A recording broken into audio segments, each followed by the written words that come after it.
It's June 2024 and I'm by the Praza de María Pita, the largest square in the Galician city of Coruña.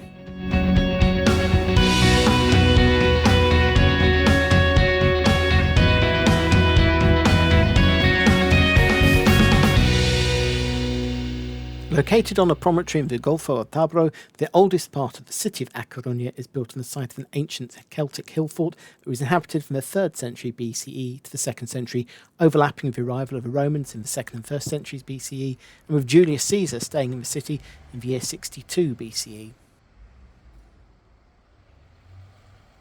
In the following centuries, the town began to grow, particularly in the 1st and 2nd centuries, during which time the Tower of Hercules was built, now one of the symbols of the city and one of the oldest, if not the oldest, still operating lighthouses in the world. The city declined from the 4th century onwards, a decline sped up by regular Viking attacks that encouraged the population to head inland, away from the coasts and their smash-and-grab raids. Despite the Viking attacks, Coruña continued to be an important commercial port with links across the Mediterranean, West Africa and European Atlantic coastal communities. In 991, King Vermondo II undertook the construction of defensive military posts, using the remains of the Tower of Hercules as the location for a fortress.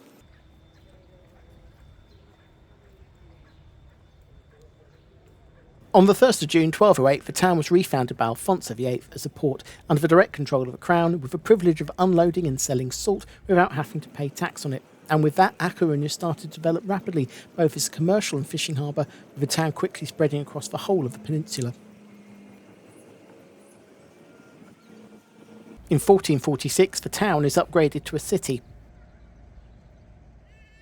In 1528, plans were first laid down for the construction of a new castle, Castelo de Santo Antón, on the small island of the same name, primarily to defend the city against attacks by the English. However, despite the need, it wasn't until 1587 that work started on the castle, which meant that it was still in construction when the English turned up with ill intent in 1589. In 1563, the city became the capital of the Kingdom of Galicia, a position it would retain until the dissolution of the kingdom into the Greater Kingdom of Spain in 1833. The port would play an important part in the history of the Iberian Peninsula and its changing relationship with England. In 1554, Philip II of Spain set sail from the port to head to England to marry Queen Mary of England, a marriage that would only last 2 years before Mary's death. Philip II didn't have such a great relationship with his sister-in-law and Mary's successor, Elizabeth. After a chaotic start from Lisbon, his ships regrouped in Coruña before heading off across the Bay of Biscay in July 1588 with the intention of invading England. Bad weather and a fleet of burning ships sent by the English into the Spanish fleet ended the Spanish Armada.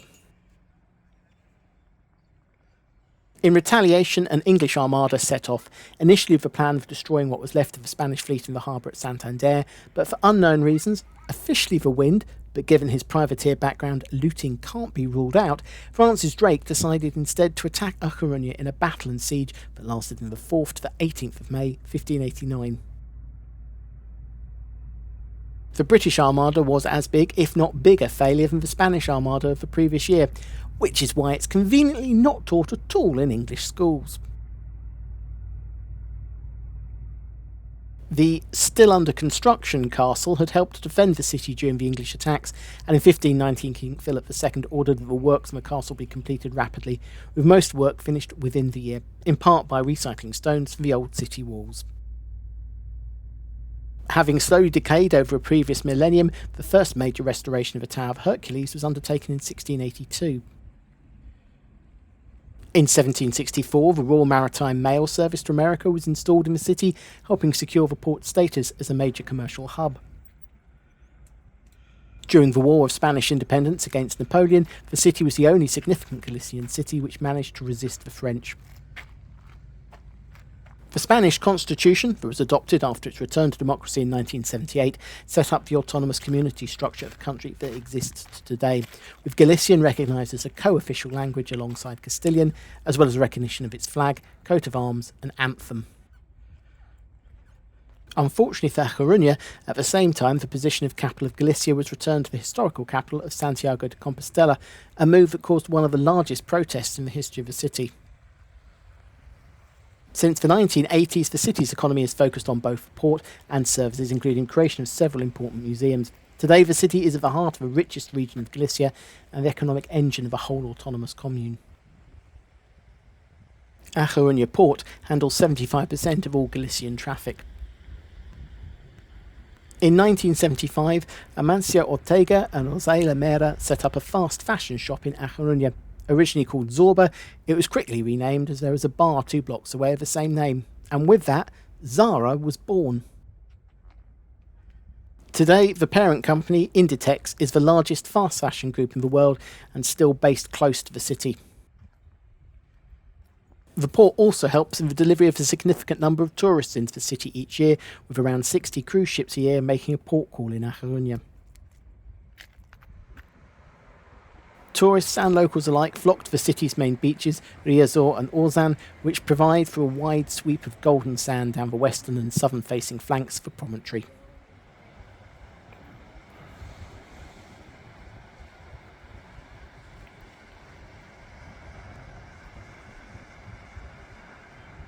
Running for over 15 kilometres above the beaches of the city, around the whole of the headland that A Coruña was originally founded on, is the Paseo Marítimo de Coruña, or the Promenade of A Coruña, the longest urban promenade in Europe.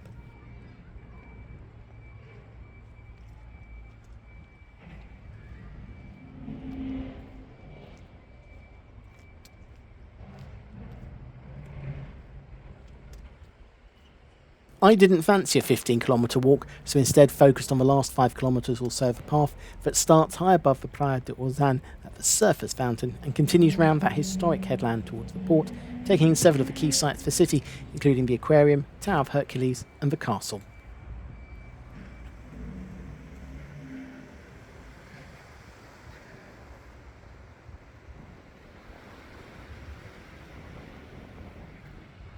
The first of those attractions that you reach after leaving the surface fountain is the Aquarium Finisterrae. Originally opened in 1999, the aquarium was founded to help visitors get a better understanding of marine biology, oceanography and the sea in general, as well as educate positive attitudes towards the marine environment and contribute to the scientific knowledge of marine life off the Galician coast. The outdoor tanks, which house the aquarium's common seals, are fed directly from the Atlantic Ocean and are designed to make them sensitive to the tides to create a more natural environment.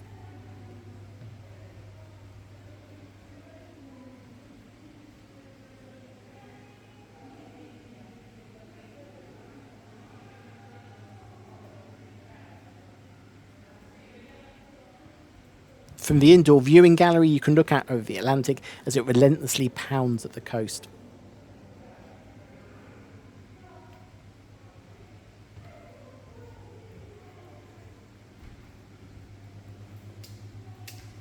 You can also get some of the best views of the Tower of Hercules from here.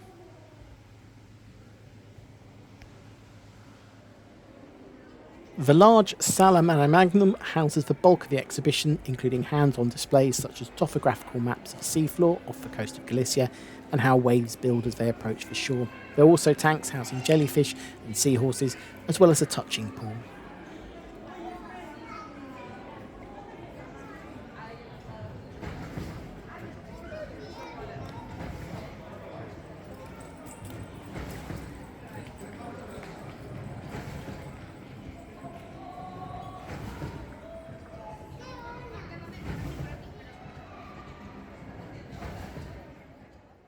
Towards the back of the gallery are 5 large aquariums, with each displaying a different environment found off the Galician coast and the marine life that would be found there.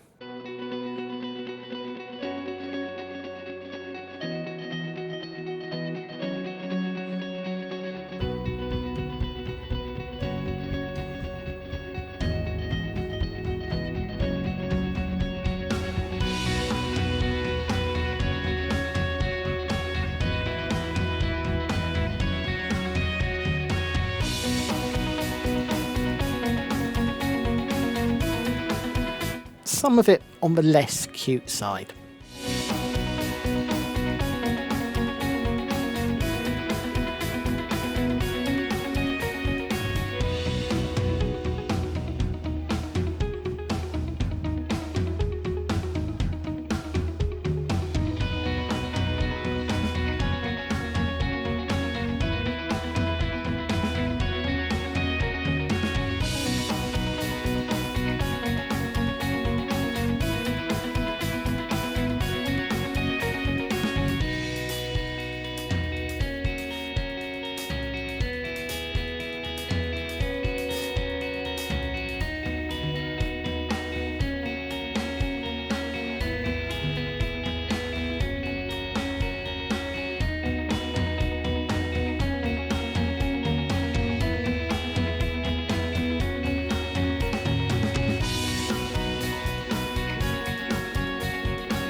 Deep below the main building is the Sala Nautilus. Decorated like Captain Nemo's study in the Nautilus from Jules Verne's 20,000 Leagues Under the Sea, the room is immersed in a massive 4.5 million litre tank containing over 700 specimens from 34 different species, including sharks, skates and ocean sunfish, the largest bony fish in the world.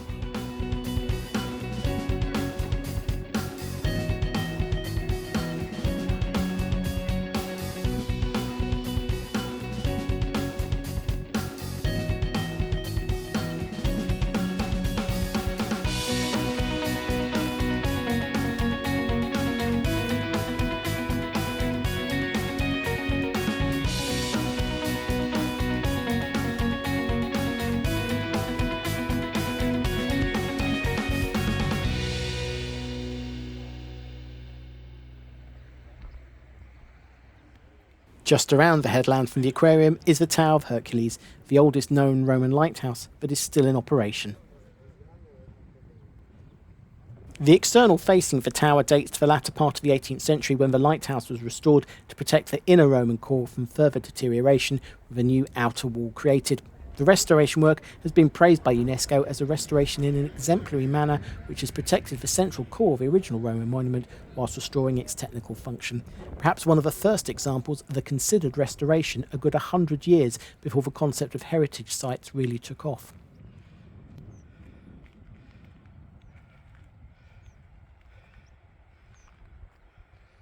The tower is known to have existed in the 1st century, either built or possibly rebuilt under the rule of Trajan. If it was a rebuild, then there is speculation that it may have been built on an older Phoenician lighthouse.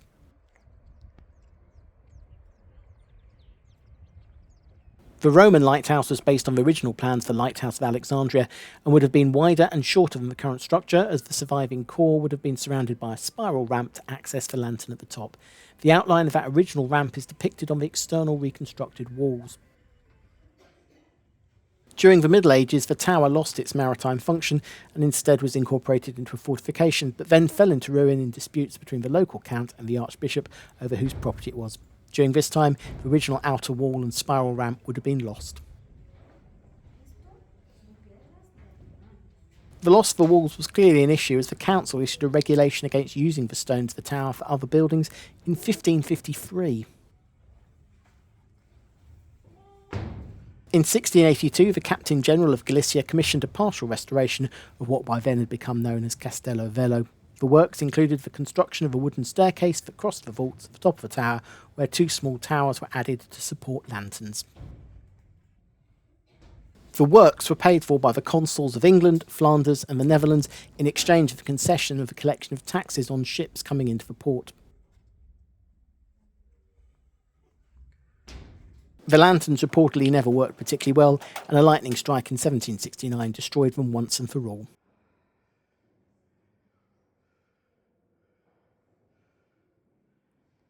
The complete restoration of the tower started in July 1788 and continued through to December 1790, during which time the Roman core was retained, but new stairs and the outer wall were constructed around it.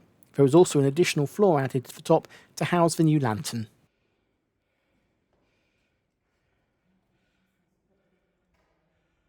Two years after finishing the initial restoration work, plans were put forward for the addition of a platform around the lighthouse, though these weren't completed until the middle of the 19th century.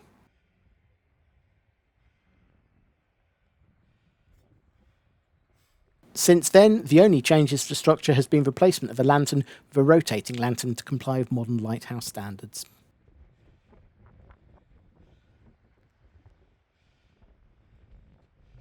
Today, after entering through the base of the tower amidst the Roman footings from the original tower, you can climb up through the structure until you get to that platform just below the lantern for views out across the headland, the city and out into the surrounding bays.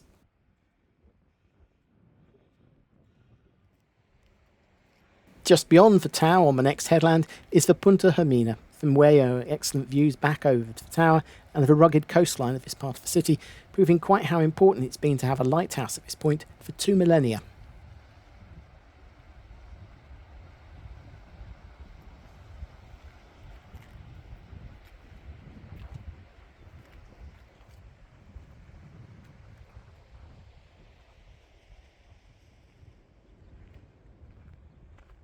The Punta Herminia and surrounding parkland also forms part of the Parque Escultórico de Torre de Hercules, or the Sculpture Park of the Tower of Hercules.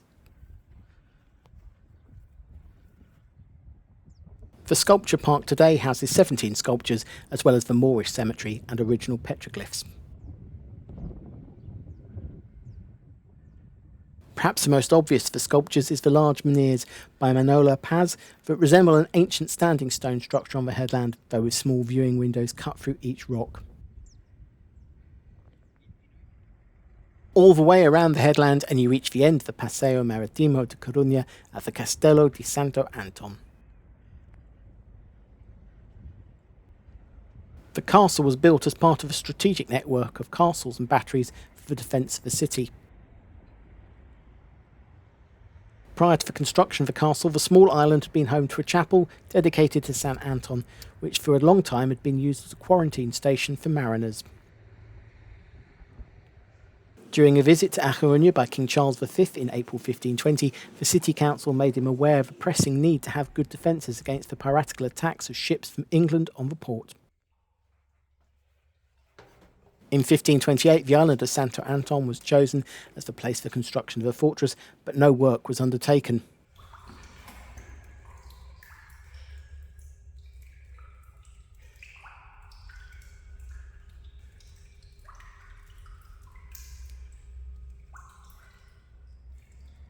It wasn't until 1581 that Philip II authorised the construction of the fort, and it took a further 6 years before work actually began. The castle was still under construction when Drake and the English turned up to attack the city in retaliation for the Spanish Armada, but 2 companies of soldiers and several artillery pieces placed among the unfinished castle were able to defend the southern flank of the old town. The only other real battle the castle saw was when the Archbishop of Bordeaux attacked the city in 1639, and once again the castle was able to see off the attack. The castle remained as a defensive location, but also evolved to become a prison, a role it held to the 18th century before it reverted back to the earlier use of the island and became a quarantine station once again.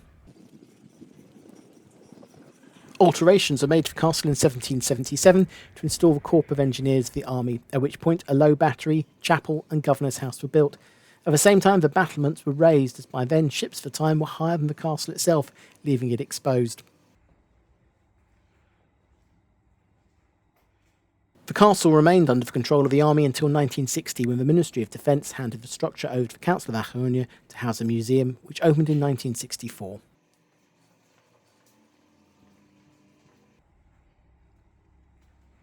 The castle is now home to the city's archaeological museum, housing exhibits from the prehistoric through to the post-Roman periods of the city.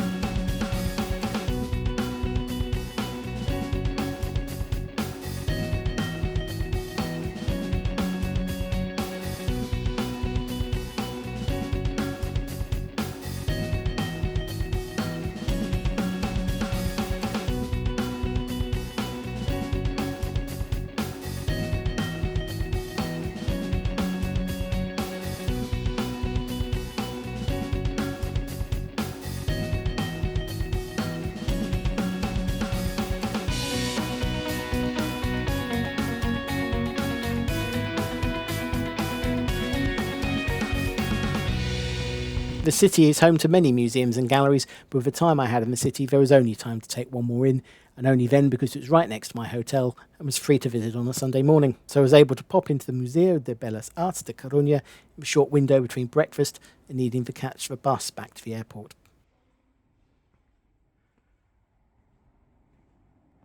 The museum can trace its history back to 1922, when the institution was founded without an actual home. In 1947, it found a home in the Consulate House, which it stayed in until its current building opened in 1995. Its main focus is on European paintings from the 16th to the 20th centuries, with a particular focus on Galician paintings from the 19th to the 20th centuries, along with a significant number of sculptures.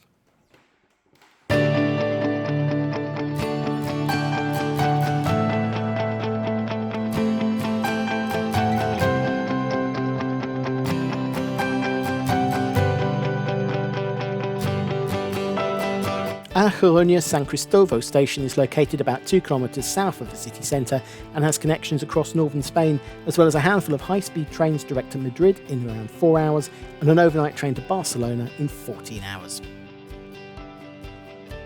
Aeroporto di Coruña serves mostly domestic flights, though in 2024 EasyJet fly to Geneva and Milan and Vueling fly to London Gatwick. There are regular Iberian and Air Europa flights to Madrid with connections from there out to the rest of the world.